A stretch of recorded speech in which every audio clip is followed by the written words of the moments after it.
Jan, tulungan mo kami. Bilisan mo, lulubog na yung barko. Sige na nga, ililigtas ko na nga sila.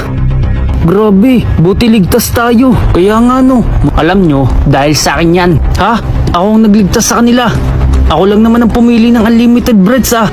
Hindi talaga, ako talaga ang pumili ah. Ha? Nagsisinungaling ka. Kasi ang pinili mo, unlimited money. Ako talaga ang nagligtas sa kanila. Kaya dapat magpasalamat sila sa akin. Ano? Ibig sabihin dalawang pinili mo.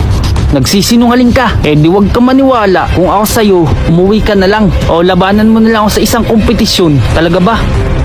Hindi ko atrasan yung hamon mo. Dahil ang may unlimited breads lang ang makakatagal sa tubig. Talaga ba? Lalabanan mo ako? Tingnan na lang natin. Ba't ba kasi ayaw mo pang aminin yung totoo? Ano nga aminin? Wala akong aaminin sa'yo no. Eh di sige. Teka, kayo bang dalawa ay handa na? Oo naman sir, handa na ako. Handa na rin ako. O sige, pumunta na kayo sa pool. Sige sir. Dahil nandito na kayong dalawa, alam nyo na ba ang policy? Mukhang pinagandaan nyo to ah. Handa na po ako. Simulan na ang kompetisyon. 3, 2, 1.